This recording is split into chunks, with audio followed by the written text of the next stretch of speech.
ਸਤਿ ਸ਼੍ਰੀ ਅਕਾਲ ਜੀ ਸਾਰਿਆਂ ਨੂੰ। ਤੁਹਾਨੂੰ ਜਾਣ ਕੇ ਬੜੀ ਖੁਸ਼ੀ ਹੋਊਗੀ ਤੁਹਾਡੇ ਇਲਾਕੇ ਬਾਦਲੋਨਾ ਗੌਰਕ ਦੇ ਵਿੱਚ ਇੱਕ ਨਵਾਂ ਰੈਸਟੋਰੈਂਟ ਦਿਲਰੂਬਾ ਇੰਡੀਅਨ ਰੈਸਟੋਰੈਂਟ ਖੁੱਲ ਗਿਆ ਹੈ ਤੇ ਤੁਸੀਂ ਇੱਥੇ ਆ ਕੇ ਤੁਸੀਂ ਵੈਜ ਖਾਣਾ, ਨੌਨ ਵੈਜ ਖਾਣਾ ਤੇ ਆਪਣੀਆਂ ਪਾਰਟੀਆਂ ਜੋ ਕਿ ਕਿਟੀ ਪਾਰਟੀ ਹੋ ਗਈ, ਬਰਥਡੇ ਪਾਰਟੀ ਹੋ ਗਈ ਜਾਂ ਤੁਸੀਂ ਵਿਆਹ ਦਾ ਫੰਕਸ਼ਨ ਕਰਾਉਣਾ ਹੋਵੇ ਤਾਂ ਵੀ ਤੁਸੀਂ ਇੱਥੇ ਸੰਪਰਕ ਕਰ ਸਕਦੇ ਹੋ। ਤੇ ਸੰਪਰਕ ਕਿੱਥੇ ਕਰਨਾ ਹੈ, ਸਕਰੀਨ ਤੇ ਦਿੱਤੇ ਹੋਏ ਨੰਬਰ ਹੈ, ਤੁਸੀਂ ਸੰਪਰਕ ਕਰ ਸਕਦੇ ਹੋ। ਤੇ ਬਾਕੀ ਐਡਰੈਸ ਹੈ ਕਰਰ ਦੇ ਜਿਫਰੇ 504 ਤੇ 510 ਨੰਬਰ।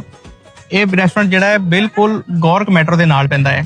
ਤੇ ਬਾਕੀ ਭਾਜੀ ਉਹਨਾਂ ਤੁਸੀਂ ਜਾਣਦੇ ਹੋ, ਭਾਜੀ ਨੇ ਬਿੱਲਾ ਢੋਲੀ ਨਾਂ ਦੇ ਉੱਤੇ। ਸਤਿ ਸ੍ਰੀ ਅਕਾਲ ਜੀ ਸਾਰਿਆਂ ਨੂੰ। ਅਸੀਂ ਬਹੁਤ ਬਹੁਤ ਧੰਨਵਾਦੀ ਹਾਂ ਸਾਰਿਆਂ ਦੇ ਕਿ ਅਸੀਂ ਇੱਥੇ ਰੈਸਟੋਰੈਂਟ ਖੋਲ੍ਹਿਆ ਹੈ ਜਿਹਦਾ ਨਾਂ ਭਾਜੀ ਹੁਣੀ ਦੱਸ ਹੀ ਦਿੱਤਾ, ਦਿਲਰੂਬਾ। ਤੇ ਤੁਸੀਂ ਆਓ ਇੱਥੇ ਖਾਣੇ ਦਾ ਆਨੰਦ ਮਾਣੋ। ਤੇ ਕੋਈ ਵੀ ਪ੍ਰੋਗਰਾਮ ਹੈ, ਵਿਆਹ ਸ਼ਾਦੀ ਦਾ, ਕਿੱਟੀ ਪਾਰਟੀ, ਬਰਥਡੇ ਪਾਰਟੀ ਤੇ ਵੈਲਕਮ ਹੈਗੀ। ਇਹ ਬਿਲਕੁਲ ਮੈਟਰੋ ਦੇ ਲਾਗੇ ਆ।